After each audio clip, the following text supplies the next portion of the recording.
एक ही काम करने के इतने अलग तरीके क्यों होते हैं? कब सिंपल लिखना बेटर और कब शॉर्टकट यूज करना चाहिए? कभी कोड देखकर कंफ्यूजन होता है कि ये लिखा क्या है। आज सब क्लियर होने वाला है।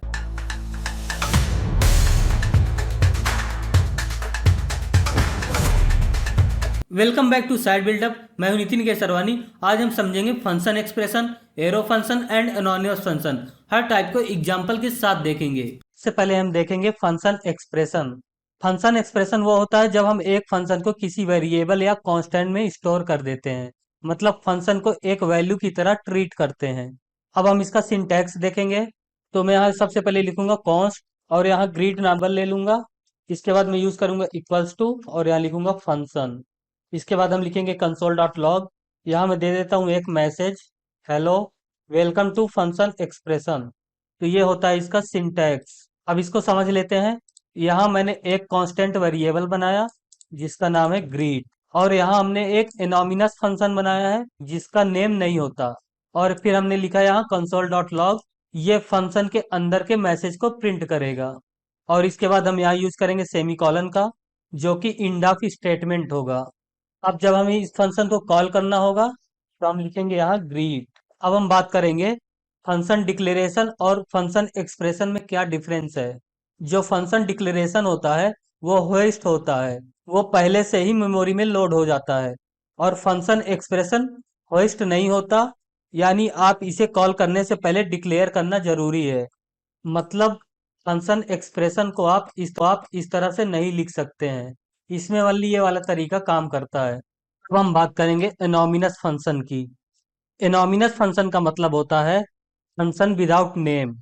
जैसा कि आप यहाँ देख सकते हैं, हमने फंक्शन बनाया बिना नेम का। मतलब हम फंक्शन लिखते हैं पर उसको कोई नेम असाइन नहीं करते। ये मोस्टली यूज होते हैं जब फंक्शन को तुरंत एग्जीक्यूट करना हो या फिर किसी और वेरिएबल मेथड में पास करना हो। जैसे कि हमने यहाँ एक वेरिएबल में फंक्शन को पास किया है। अब हम बात करेंगे एरो फंक्शन की। एरो फंक्शन एक शॉर्ट सिंटैक्स है जावास्क्रिप्ट में फंक्शन लिखने का।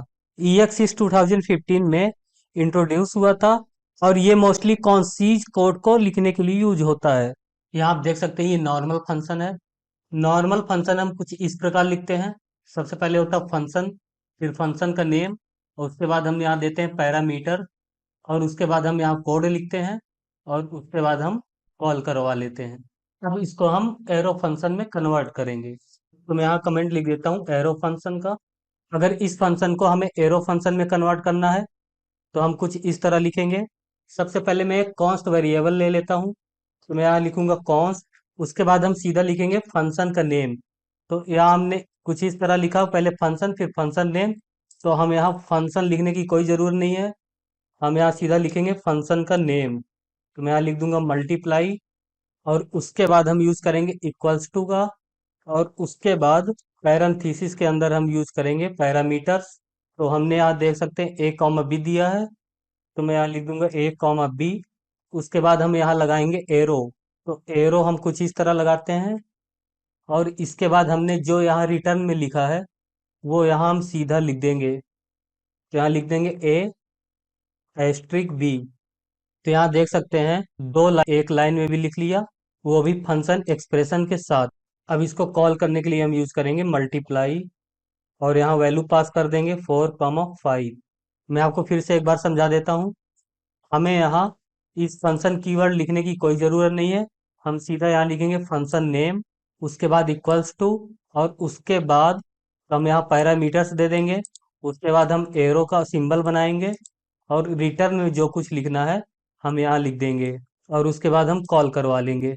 आप चाहें तो इसको प्रिंट भी करा सकते हैं। तो हम यहाँ लिख देंगे कंसोल डॉट लॉग, और इसको मैं कर लेता हूँ ब्रैकेट के अंदर, इसको कर देता हूँ कमेंट। यहाँ देख सकते हैं आउटपुट आ रहा 20। 4 × 5 मल्टीप्लाई होके हो गए हैं 20। तो इस तरह से हम एरो फंक्शन का यूज करते हैं। अब आपके लिए होमवर्क है। सबसे पहला है फंक्शन एक्सप्रेशन का। Right a function expression that reverse any given string. जैसे हेलो को ओ डबल एल, ठीक है।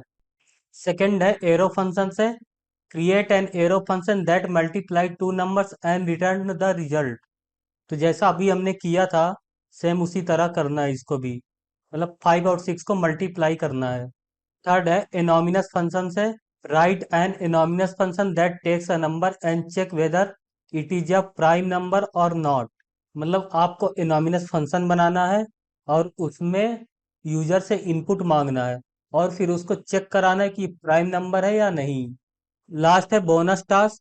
इसमें आपको तीनों फंक्शन का यूज करके एक कोड बनाना है और उसमें डिफरेंट डिफरेंट टास्क को सॉल्व करना है। आज आपने डिफरेंट फंक्शन टाइप को क्लियरली समझा। अगर वीडियो हेल्पफुल लगा हो तो लाइक और शेयर जरूर करिए। साइड बिल्डर को सब्सक्राइब करना बिल्कुल भी मत भूलना। मिलते हैं नेक्स्ट कॉन्सेप्ट के साथ।